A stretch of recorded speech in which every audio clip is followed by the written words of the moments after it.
सरिता, sir अंदर कोई नहीं है। तुम ठीक हो? सर लगता है खूनी गाड़ी लेके बाहर है। मैं देखता हूँ सर।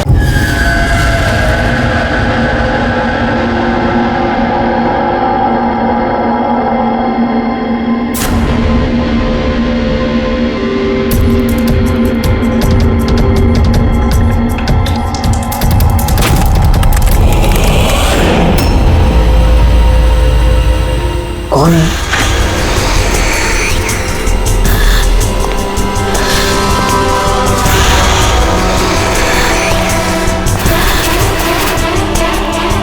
कोई है?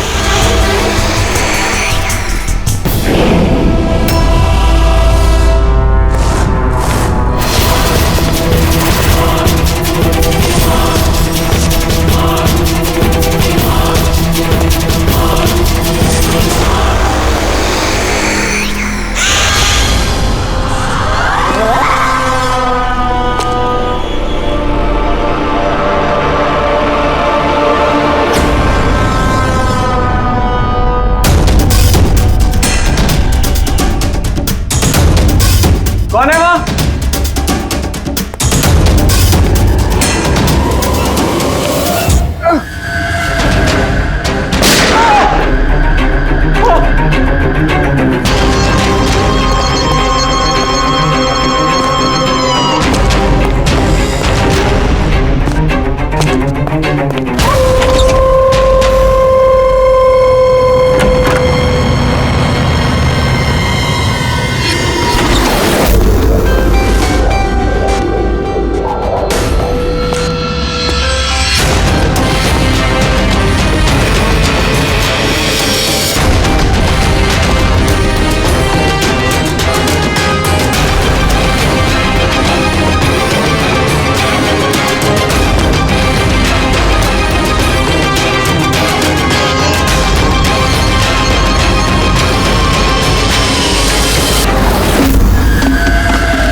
पैर पे भी गोली मारी है, हाथ पे भी। ये बॉडी सबसे पहले किसने देखी थी? सर मैंने देखी थी।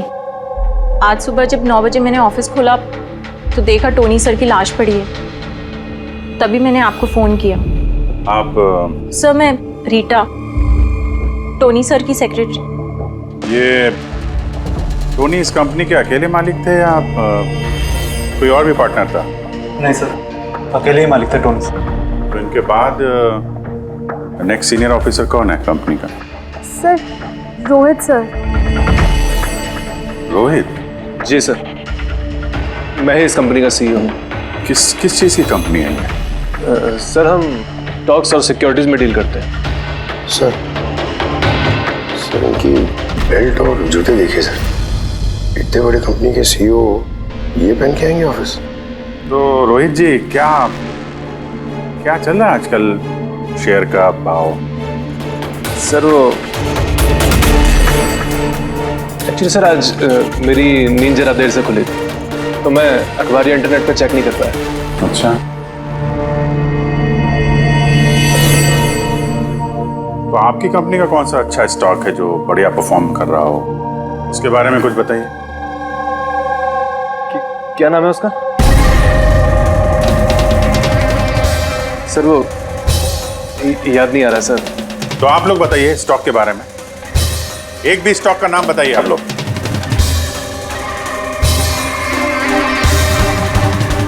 क्या हो क्या रहा है यहाँ पे? सर सच में तो हम में से कोई भी यहाँ पे काम नहीं करता है। काम नहीं करता? क्या मतलब क्या है? मतलब सर हम सब लोग एक्टर्स हैं। मगर ये तो फाइनेंस कंपनी है, इसका फिल्मों से क्या लेना देना? सर फाइनेंस कंपनी तो सिर्फ नाम की है, यहाँ पर सर कोई काम नहीं करता। हम एक्टर को सिर्फ इसलिए रखा है ताकि हम यहाँ काम करने की एक्टिंग कर सके। एक्चुअली सर टोनी सर से मिलने दिन में बहुत सारे क्लाइंट्स आते थे। हमारा काम बस इतना होता था कि उन्हें दिखाना कि ऑफिस में बहुत काम हो रहा है। ये टोनी क्या काम करता था? किस चीज़ की मीटिंग होती थी यहाँ पे? सर उनकी जो भी मीटिंग्स होती थी वो उनके केबिन के अंदर होती थी। अब वो क्लाइंट के साथ क्या बातें करते थे वो हम में से किसी को नहीं पता सर। और कब से चल रहा है ये सब? सर पिछले 2 हफ्ते से। कमाल है, एक नकली कंपनी जहाँ पे नकली काम होता था उसके मालिक का खून हो जाता है। समझना पड़ेगा एग्जैक्टली यहाँ पे हुआ क्या था। तो यहाँ पे टोनी को पहली गोली लगी है। अगर उसे गोली यहाँ लगी है तो वहां उसे भाग जाना चाहिए था। वो तो एग्जिट है, वो वापस ऑफिस के अंदर क्यों गया? शायद खूनी इस तरफ होगा, बचने के लिए इधर भागा होगा। ये हैंडल पे भी खून है। वहां से अंदर आया और फिर वहां पे लेके गया उसको जहां पे खून हुआ। ब्लड ट्रेल इधर भी है। सर ये यहाँ देखिए, इतना सारा खून। लगता है यहाँ पे छुप के बैठा होगा बचने के लिए। और खूनी आया, उसके बाद उसको वहां ले गया जहां पे उसकी मौत हो गई। सर वो पानी का बॉटल सर, पानी लग रहा है सर। है तो पानी, पर बॉटल में खून। बॉटल हाथ में थी या उससे मारा?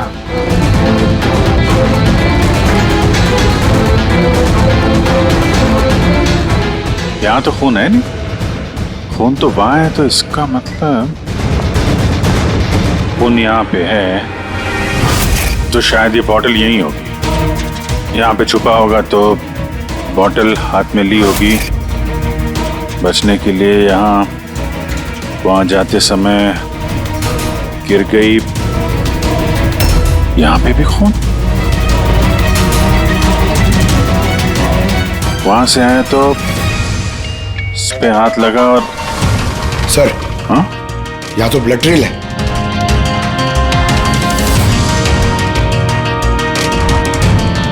यहाँ पे क्या कर रहा था?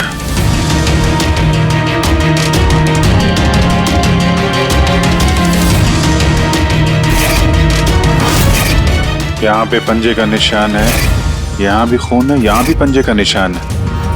कुछ पकड़ रहा था या फिर? अरे क्या? ठीक हो? हाँ सर। गन छुपा के रखी है अंदर। शायद इसी को ढूंढने आया होगा, लेकिन इसके पहले गन तक पहुंचता खूनी पहुंच गया इसके। मगर सर ये ऑफिस में उसने गन क्यों छुपा के रखी? ऑब्वियसली उसकी जान को खतरा होगा। इतना गड़बड़ घोटाला करके रखा हुआ था यहाँ पे, एक्टर्स लोगों को हायर करके रखा था। पता नहीं कितने दुश्मन होंगे इसके। ये डायरी भी।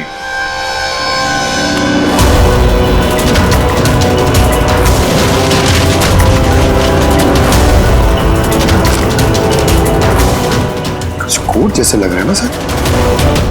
कोड वर्ड में लिखा है और डायरी को छुपा के रखा था। जरूर इसका टोनी के मौत के साथ कोई ना कोई कनेक्शन है। ये इसका बॉडी स्कैन चेक किया तुमने? वैसे स्कैन देखा मैंने, बाकी सब कुछ ठीक है। सिर्फ इसके एब्डोमेन में मुझे कुछ अजीब सी गोल गोल सी चीजें नजर आ रही है। समझ में नहीं आ रहा क्या है। चलो देखें क्या। ये देखिए सर, ये जो गोल गोल सी चीज है ना तारिका, ये मेटेलिक चीज है, कोई something metallic. Metallic like coin जैसी। एब्सोल्युटली। लेकिन ये इसके एब्डोमेन में आई कैसे? एक काम करते हैं, इसके पोस्टमार्टम से ही पता लगेगा आखिर ये चीज है क्या।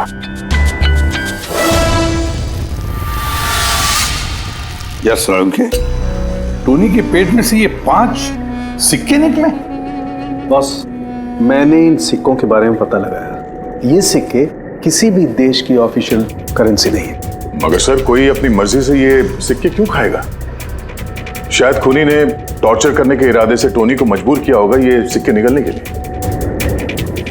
कोई ना कोई कनेक्शन तो है इस सिक्कों का इस केस के साथ। ये जो टोनी के नकली एम्प्लॉयज हैं, इनसे पूछते हैं।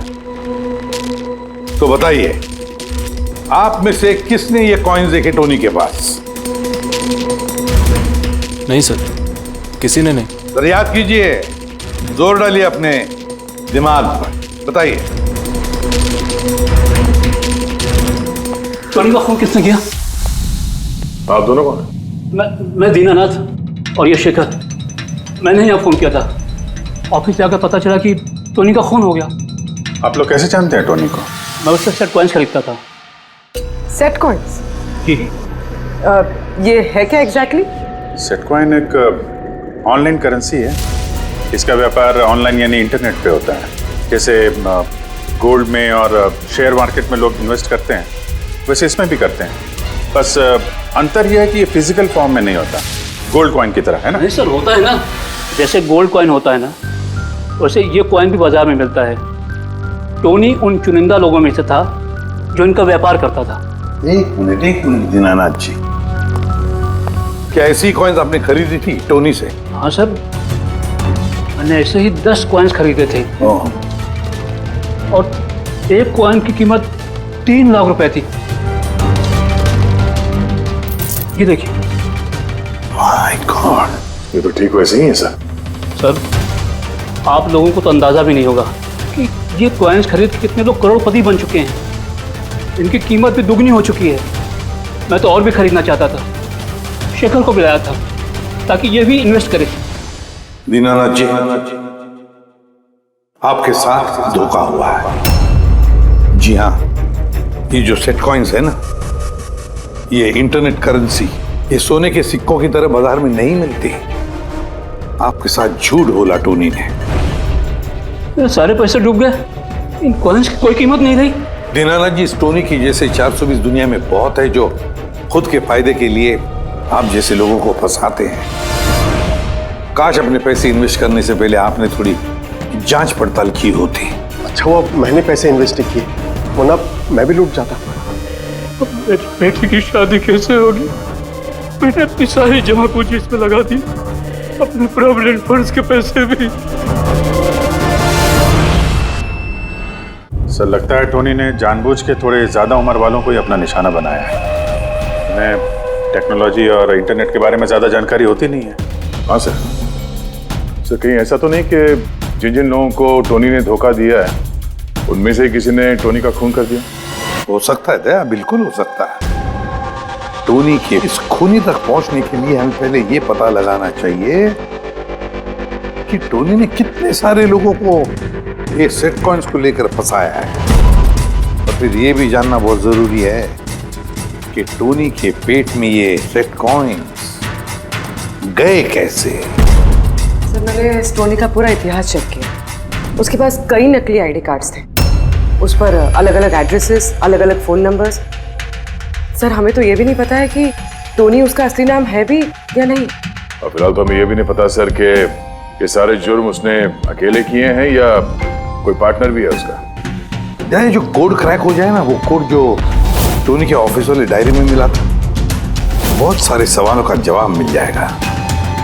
सर, एक कोड क्रैक करने वाले एक्सपर्ट को हमने कांटेक्ट किया है, शायद बहुत जल्दी इसका हल निकाल लेगी वो। और ये जो टोनी का सारा ऑफिस स्टाफ आया था, ये जो एक्टर्स उसके ऑफिस में काम कर रहे थे, उनको कैसे पता चला इस टोनी के बारे में? सर, एक अशोक नाम का कास्टिंग डायरेक्टर है, उसी ने ये सारे एक्टर्स भेजे थे टोनी के ऑफिस में। बस तो मिल लो इस अशोक से, मिल लो। सर, कॉमेडी, रोमांस, हर इमोशन एकदम कूट कूट कर भरा है उसमें। क्या नहीं चलेगा? अच्छा ठीक है सर, मुझे थोड़ा टाइम दीजिए, मैं भी भेजता हूँ। ठीक है सर, ठीक है। अरे अशोक जी, मेरी फोटो भेज दीजिए ना। एक्शन, कॉमेडी, रोमांस, सब में नंबर 1 हूं मैं। देखो भाई, तुम हीरो तो बन नहीं सकते, एक कॉमेडियन का रोल है, करोगे? कॉमेडी? और हाँ, तुम्हारे चेहरे में मुझे एक कशिश दिखती है। एक आर्ट फिल्म के लिए मेरी बात चल रही है, तुम एक काम करो, एक ऑडिशन दे दो उसके लिए। अच्छा, क्या रोल रोल रोल क्या है? रोल एक पुलिस वाले का है। अरे ये तो मेरे बाएं हाथ का खेल है। पुलिस वाले का रोल करने का तो बड़ा एक्सपीरियंस है मुझे। एक्सपीरियंस है पुलिस वाले के रोल का? अरे रोज ही पुलिस वाले का रोल करते हैं। आप ये देखिए, ये सीआईडी असली है क्या? असली है, और जिस जेल में तुझे लेके जाएंगे ना वो भी असली है। जेल? अब बजी दिमाग की घंटी। नहीं, कौन है ये? कौन है ये? हा? इसको एक्टर सप्लाई किए थे ना तूने ऑफिस में काम करने की, एक्टिंग करने के लिए, भूल गया तू? सर आपको जरूर कोई गलतफहमी हुई है। देख, सीआईडी के सामने एक्टिंग करेगा ना तो बहुत भारी पड़ेगा तुझे। यही 11 एक्टर भेजे थे ना तुमने टोनी के पास? हाँ याद आया, भेजा था मैंने, लेकिन सर काम करने की, एक्टिंग के लिए नहीं भेजे थे, बल्कि टोनी ने मुझसे ये कहा था कि वो एक शॉर्ट फिल्म बना रहा है और उसको कुछ स्ट्रगलिंग एक्टर चाहिए। जो एक्टर तूने भेजे थे ना उसका इस्तेमाल करके उसने बहुत बड़े घपले किए हैं। सर ये बात मुझे कैसे पता चलेगी? सर पूरे 12 में से किसी भी एक्टर ने मुझे ये बात नहीं बताई सर। 12? सर उसकी ऑफिस में तो 11 लोग थे, ये 12वां कहां से आ गया? अच्छा, वो जो एक्टर भेजे थे उनकी लिस्ट दिखाना जरा। जी सर।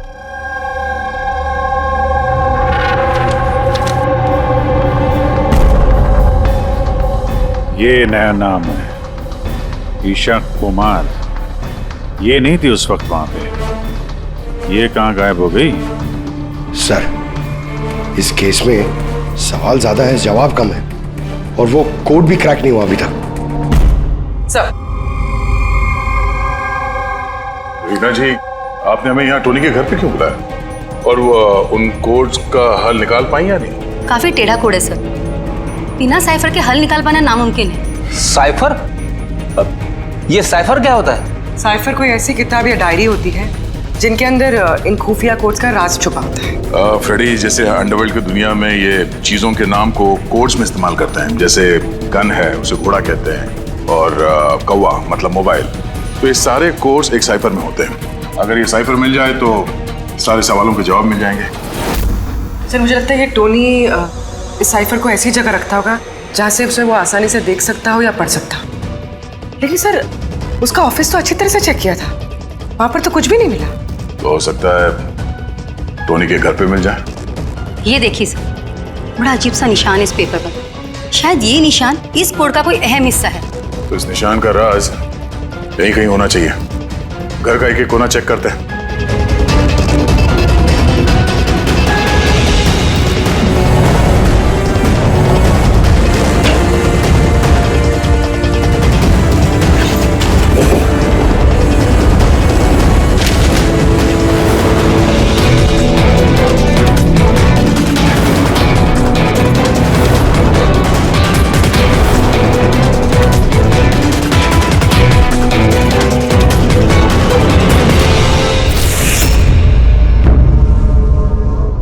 जी, ये देखिए, इस किताब में भी ठीक वैसा ही निशान है।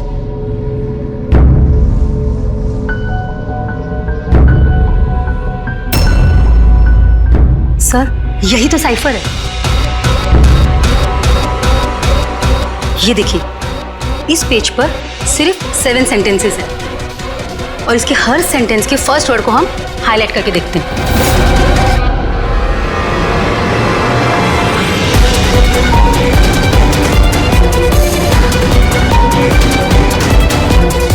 ये सीजर का क्या होता है? जूलियस सीजर का नाम तो सुना होगा ना?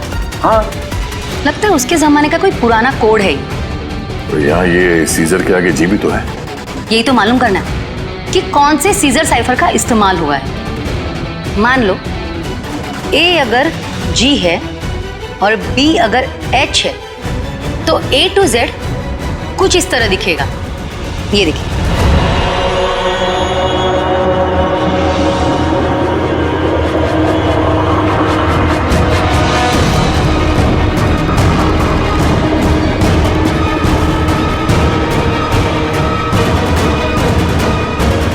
ये हो गया। अब हम इसे फॉलो करके देखते हैं कि हमारा कोड का मतलब क्या है। और हमारा पहला कोड है SUNGTQASGX-10। अब हम इसे मैच करके देखते हैं। SMUONHAN।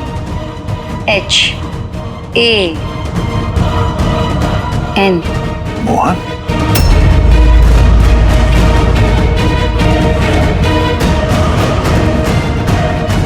आपके पहले कोड का मतलब है मोहन कुमार 10। सर, इस मोहन कुमार नाम का तो कोई आदमी है ही नहीं इस केस में। अगर है ना तो ढूंढना पड़ेगा। ये बाकी के सारे जो कोड हैं उनको भी डिकोड करते हैं। प्लीज कुणाल, तुम समझने की कोशिश करो। मैं पंकज से बहुत प्यार करती हूँ। प्लीज तुम मेरे और पंकज के बीच कभी मत आना। सच? तुम मुझसे इतना प्यार करती हो? Cut cut cut. कौन हो आप लोग? बीच में आगे पूरा शॉट खराब कर दिए। एक मिनट। आप लोग शॉट बाद में लीजिएगा, हमें ईशा जी से कुछ बात करनी है। CID मुझसे? प्लीज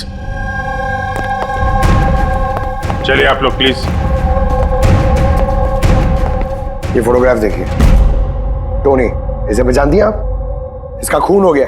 क्या? मगर कैसे? ज्यादा ओवर एक्टिंग करने की जरूरत नहीं है, कैमरा ऑफ है। तुम बताओ कैसे खून हुआ इसका? मैं कैसे बता सकती हूँ आपको इसका खून कैसे हुआ? जिस वक्त इसका खून हुआ सारे नकली एम्प्लॉय उसके ऑफिस में थे, सिवाय तुम्हारे। कहाँ थी तुम? नकली एम्प्लॉय? कौन से नकली एम्प्लॉय? सर ये आप लोग क्या बात कर रहे हैं? मुझे तो कुछ समझ में नहीं आ रहा। टोनी ने तुम लोगों को हायर किया था ना उसके ऑफिस में क्लर्क की एक्टिंग करने के लिए। उसने तो मुझे अपनी मंगेतर का रोल प्ले करने के लिए पैसे दिए थे, वो भी बस एक दिन के लिए। मंगेतर का? हाँ सर, उसके माँ बाबूजी आए थे उससे मिलने और वो उन्हें दिखाना चाहता था कि वो शादी करने वाला है और वो अपनी जिंदगी में बहुत खुश है। उसने तुमको तो बताया होगा ना अपने माँ बाप के बारे में, सारी इंफॉर्मेशन दी होगी। जी हाँ, बहुत कुछ बताया था ताकि कुछ गड़बड़ ना हो जाए और मुझे याद रहे कब कौन से डायलॉग बोलने हैं। उसके माँ बाप के बारे में जितनी भी इंफॉर्मेशन है तुम्हारे पास, एक एक चीज सब हमें बताओ। Thank you sir. Codes decode हो गए। हर कोड से एक नाम मिला है और नाम के आगे एक नंबर।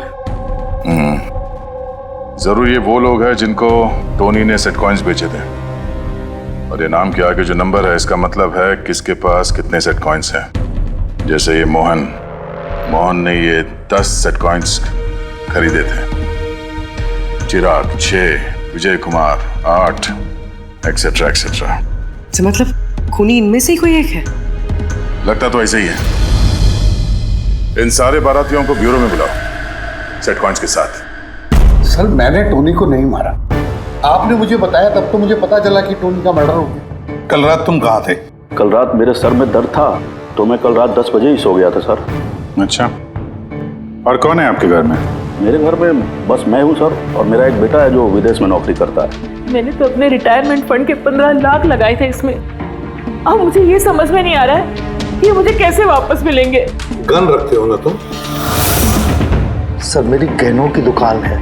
सिक्योरिटी एंड प्रोटेक्शन के लिए मुझे अपने पास गन रखनी पड़ती है सर। सर, सब कुछ तो आपको बता चुका हूँ, अब मैं आपको और क्या बताऊँ? जब तक खूनी पकड़ा नहीं जाता हम तो सवाल पूछेंगे। इस डायरी में उन लोगों के नाम लिखे हुए हैं जिन्होंने उससे वो कॉइन्स खरीदी थी, सेट कॉइन।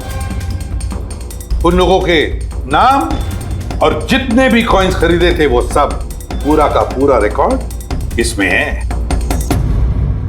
और इसमें जो जानकारी है उससे हम ये पता लगाएंगे कि आखिर आप लोगों में से वो खूनी कौन है। किसने कितने कॉइन खरीदे, इससे ये कैसे पता चलेगा खूनी कौन है? आसान है। खूनी ने अपने कुछ सिक्के गुस्से में आकर टोनी को निगलवा दिए। अब इस बही खाते के हिसाब से जिसके पास भी कम सिक्के निकलेंगे वही हमारा खूनी है। चलिए, आप सब लोग अपने अपने सेट कॉइन्स के सिक्के गिनती करवाइए।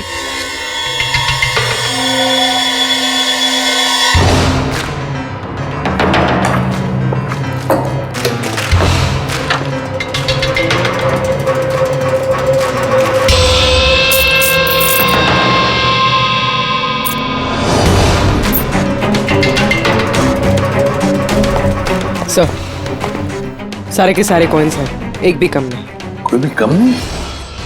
ये कैसे हो सकता है? अब तो यकीन हो गया ना आप लोग को कि हम निर्दोष हैं। अब ये क्या कहानी है सर? अगर ये सारे निर्दोष हैं तो फिर गुनहगार कौन है? ये तो अब टोनी के माता पिता ही बताएंगे। नहीं, ये नहीं हो सकता। हमारा बेटा नहीं मर सकता सर। आपको जरूर कोई गलतफहमी हुई है। हमारा बेटा तो अपने ईमान का इतना पक्का था कि वो किसी का 1 रुपया भी ना ले, और आप कह रहे हो उसने लोगों को ठगाया। मैं जानता हूं ये किसी भी माँ बाप के लिए सुनना आसान नहीं है, पर क्या टोनी की किसी के साथ कोई दुश्मनी थी? हाल फिलहाल में कोई लड़ाई झगड़ा हुआ हो? कैसा झगड़ा सर? वो तो इतना बिजी रहता था कि उसे हमसे मिलने का भी समय नहीं होता था। 3-3, 4-4 महीने बाद घर आता था वो। मिलने नहीं आता था? मतलब कि उसने कई जगह पर अपने ऑफिस खोल रखे थे। कहाँ पे ऑफिस था इसका? दिल्ली, पुणे। जिस शहर में ये टोनी रहा है, कुछ ना कुछ घपला तो जरूर किया होगा उसने। कुंडली निकालो इसके पिछली जिंदगी की। सर, हाँ सर, दिल्ली और पुणे के police officers video conference call पे। गुड।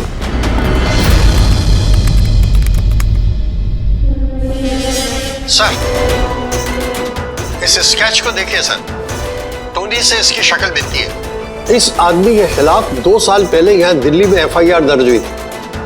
कई लोगों के साथ में चिट फंड में इसने घोटाला किया था, लेकिन सर इसका नाम टोनी नहीं बल्कि अमर है। सर, यहाँ पर उसका नाम प्रशांत था।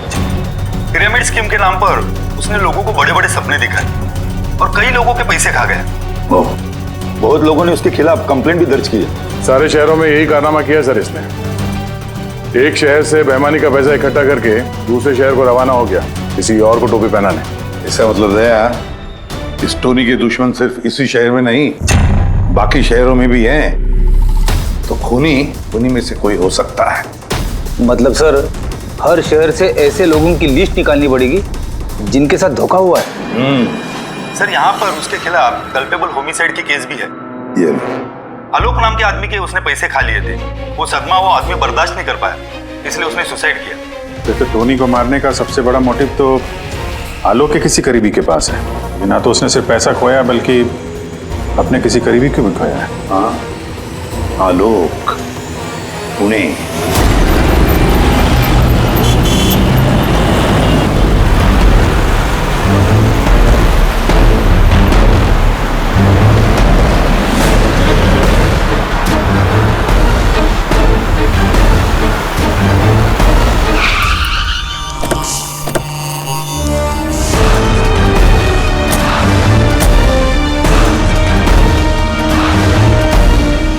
लगता है आलोक की बीवी सरिता घर पे नहीं है सर।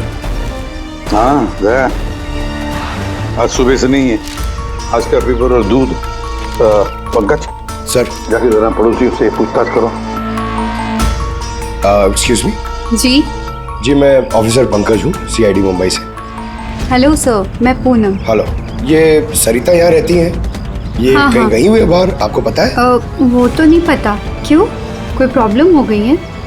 इनके घर की कोई एक्स्ट्रा चाबी होगी आपके पास? सर, हाँ, ये पूनम जी है, सरिता की नेबर।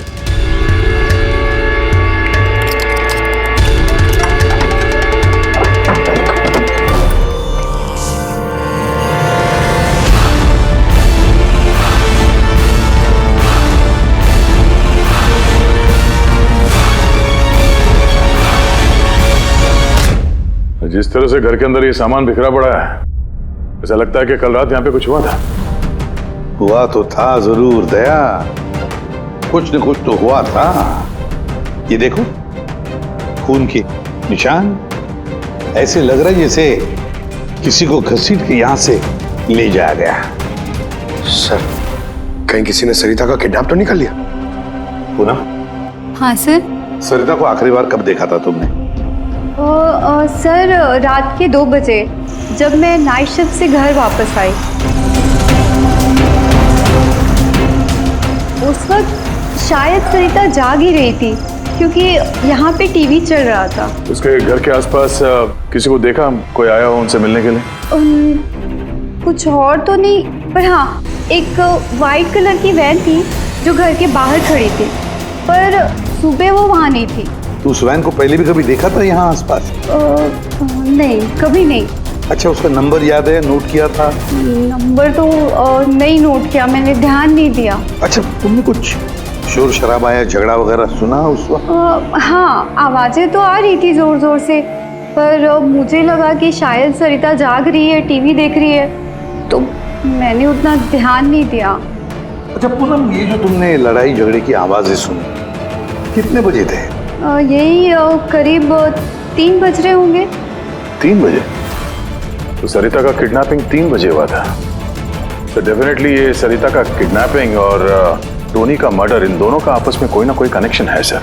100% दया, कनेक्शन 100% है, पर इससे पहले कि सरिता को कुछ हो जाए उसे हमें बचाना होगा। और पंकज सर, ये व्हाइट वैन, सफेद वैन जो पूनम ने अभी अभी बताया, उस वैन की पूरी इंफॉर्मेशन चाहिए हमें, पूरी की पूरी इंफॉर्मेशन।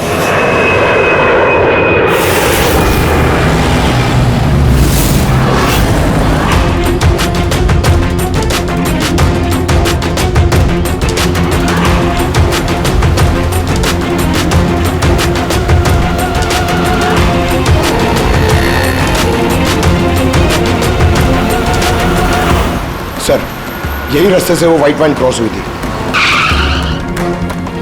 ये रास्ता तो आगे हाईवे नंबर 15 से जाके मिलता है। कहीं ऐसा तो नहीं कि किडनैपर्स इस सरिता को शहर से बाहर ले गए हो? सर नहीं सर, क्योंकि वो आगे जो टोल नाका है उसमें गाड़ी क्रॉस नहीं हुई है। तो फिर जरूर किडनैपर ने सरिता को टोल नाका और सिग्नल के बीच में कहीं छुपा के रखा है। तो सर इस सिग्नल और टोल के बीच में कोई तो रास्ता होगा जो अंदर जाता है, और शायद किडनैपर्स का अड्डा वहीं कहीं आसपास होगा। हाँ, चलो देखते हैं कोई रास्ता है क्या।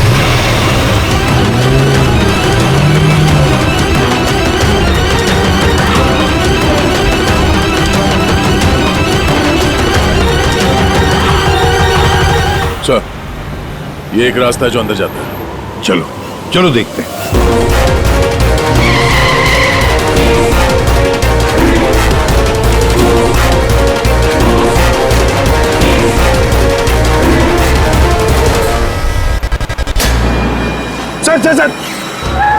सर वो पीछे।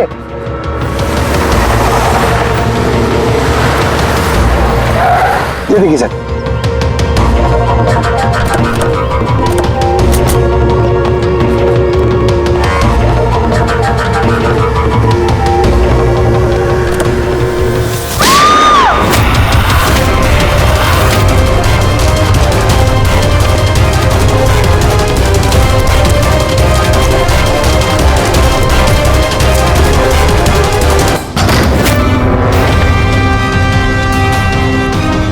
My God, Sarita. सर अंदर कोई नहीं है। देखो सर, लगता है खूनी गाड़ी लेके बाहर। मैं देखता हूँ सर।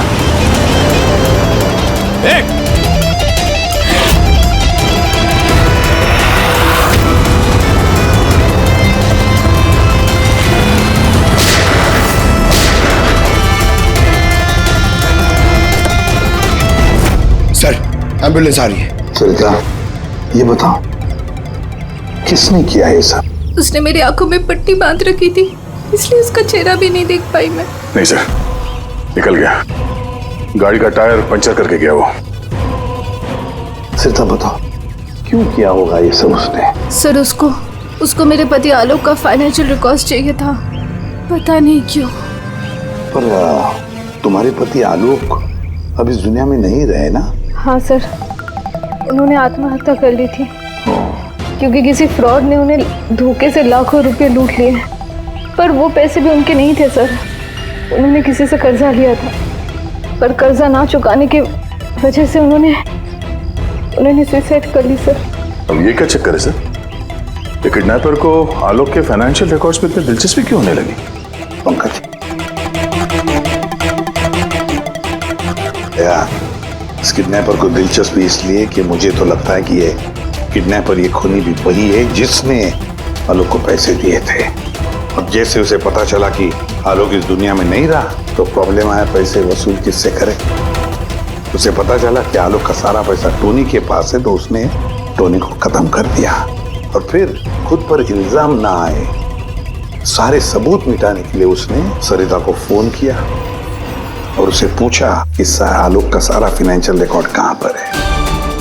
कौन हो सकता है ये? सरिता सर, एक काम कर सकती हो? हाँ सर। आलोक की फाइनेंशियल रिकॉर्ड्स हमें दे सकती हो?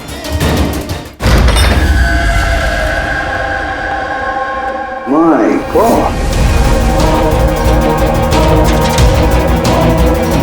यार, ये मुजरिम जो भी कोई है हमसे पहले यहाँ पहुंच गया और देखो लगता है सारे सबूत जलाकर राख करने की कोशिश की है उसने। बस सर उस कंप्यूटर के साथ कुछ करना दिया हो जिसमें आलोक के फाइनेंशियल रिकॉर्ड्स हैं। तो फिर देखो जरा कोई कंप्यूटर या लैपटॉप वगैरह मिलता है क्या? सर हाँ, लैपटॉप मिल गया। वंडरफुल। सर आलोक फाइनेंशियल फाइल। गुड। अब इसकी फाइल ओपन करने की कोशिश करो, जरूर उसमें उसके कर्जदारों की लिस्ट मिलेगी हमें। खुल गया सर। इससे तो कई सारे लोगों से कर्जा लिया है सर, और सबसे ज्यादा कर्जा दिया है इस शेखर ने। शेखर? कहीं वही शेखर तो नहीं जो दीनानाथ के साथ हमसे मिलने आया था? मैं दीनानाथ, ये शेखर। हाँ सर वही है। तो विद्या, इस शेखर का पिंजरे में जाने का वक्त आ गया। वो सफेद वैन तो मिल गई सर, पर शेखर का अभी तक कुछ पता नहीं चल पाया। सर शेखर भले ही खून करके भाग गया हो लेकिन ज्यादा दूर नहीं जा पाएगा। फिर भी कुछ ना कुछ तो गड़बड़ जरूर है इस केस में, पता नहीं क्यों लेकिन सही नहीं लग रहा है मुझे। क्या हुआ सर, आपको कुछ और लग रहा है क्या? अब जिस तरह सोचो, ये सरिता का किडनैप होना, उसके बाद में हमें बड़े आसानी से वो सफेद वैन मिलना लावारिस पड़ी हुई, उसके बाद में आलोक की फाइनेंशियल रिकॉर्ड जिसमें शेखर का भी नाम है वो भी बड़े आसानी से मिले हमें। हाँ सर, फाइनेंशियल रिकॉर्ड लैपटॉप के डेस्कटॉप पे था। यही तो मैं कह रहा हूँ दया, गड़बड़ है। हालांकि ये ऐसे फाइनेंशियल रिकॉर्ड्स अलग से फोल्डर में होने चाहिए, पासवर्ड प्रोटेक्टेड होने चाहिए ना। सर लेकिन अगर हमें वो सुराग मिल रहे हैं तो ये तो अच्छी बात है ना। नहीं पंकज, हमें सुराग मिल नहीं रहे हैं, सुराग हमें दिए जा रहे हैं एक के बाद एक, एक के बाद एक। इसीलिए तो मैं कह रहा हूँ ना, गड़बड़ है, कुछ ना कुछ तो गड़बड़ जरूर है। हमें गुमराह करने की कोशिश हो रही है। टोनी के बारे में आपको जो कुछ भी याद है जरा डिटेल में बताइए। बात करने में, लोगों को बड़े से बड़े सपने दिखाने में बहुत अच्छा था ये टोनी। ऐसे किसी से घुल मिल जाता था केवल 2 मिनट में कि जैसे आपको लगे कि दुनिया में उससे अच्छा आपका कोई दोस्त है ही नहीं। और हाँ सर, आलीशान पार्टीज वगैरह रखी थी उसने अपने इन्वेस्टर्स के लिए। उन पार्टीज की तस्वीरें हैं आपके पास? सर हाँ सर, पूर्वी ने ये फोटो भेजी है, सस्पेक्ट के घर से मिली है। अच्छा, तो ये है वो इस पूरे खेल के पीछे। मतलब शेखर भी इसी के कब्जे में होगा सर? इसका फोन ट्रैक करो, शेखर की जान को खतरा है, शेखर को बचाना होगा।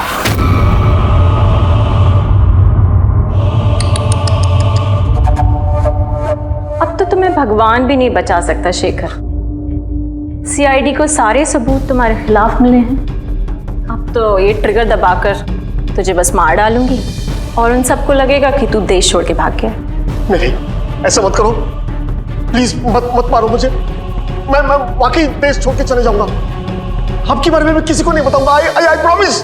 अरे शेखर, तुम समझ नहीं रहे हो, तुमने मेरा चेहरा देख लिया है। अब मैं तुम्हें छोड़ने की बेवकूफी तो करूंगी नहीं, इसलिए तुम्हें मरना पड़ेगा। मत मारो मुझे प्लीज, मत। कोई है? प्लीज बचाओ मुझे, बचाओ मुझे, कोई है? मुझे बांध के रखा यार। उठाओ।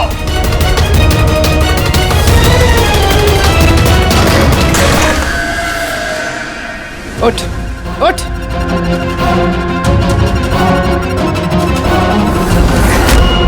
सर मैं रीटा, टोनी सर की सेक्रेटरी। तुम्हारा चेहरा तो हमने भी देख लिया था मिस रीटा। मैंने तो कोई सबूत, कोई गवाह कुछ नहीं छोड़ा था। तो आपको कैसे पता चला? इस फोटो के जरिए। तुमने हमसे कहा था कि तुम टोनी को पिछले 2 हफ्ते से जानती हो, तो फिर 2 साल पुराने इस फोटो में तुम क्या कर रही हो? ये बहुत कुछ कह गया। अब बताओ, तुमने अपने बॉस टोनी को क्यों मारा? टोनी मेरा बॉस नहीं था, मैं टोनी की बॉस थी। लेकिन तुम तो उसकी सेक्रेटरी बन के घूम रही थी, वो क्या था? वो सिर्फ और सिर्फ एक नाटक था, दुनिया को दिखाने के लिए। असल में सारा दिमाग मेरा था इसमें। टोनी को तो मैंने सिर्फ आगे रखा था ताकि कभी कानून हम तक पहुंचे तो टोनी पकड़ा जाए। तो फिर टोनी का खून करके अपने पैर पे कुल्हाड़ी क्यों मार ली? क्योंकि जब चींटी के पर निकल आते हैं तो उसके पंख काटने पड़ते हैं, और टोनी बहुत ही ज्यादा हवा में उड़ने लगा था, बहुत ही लापरवाह और ओवर कॉन्फिडेंट हो गया था। उसने दीनानाथ के साथ सेल्फी खींच के सोशल मीडिया पे डाल दी वो फोटो। तो तुम्हें डर लगा कि अगर वो फोटो सोशल मीडिया में चला गया तो जिन जिन शहरों में उसने 420 की है वहां कोई ना कोई उसे पहचान लेगा। हाँ। और उसके पेट में जो सिक्के थे वो सिक्के मैंने ही उसे निकलवाए थे ताकि आप लोगों को लगे कि खून किसी ऐसे आदमी ने किया है जिसके साथ टोनी ने बेईमानी की है। और इसलिए तुमने सारे सबूत शेखर के खिलाफ कर दिए ताकि हम उसे अपराधी समझे। न जाने कितनी जिंदगियों के साथ खेला है तुमने। देश भर में न सिर्फ लोगों के पैसे चुराए बल्कि उनकी खुशियां, सपने सब छीन लिए। कड़ी से कड़ी सजा मिलेगी तुम्हें इस जुर्म के लिए।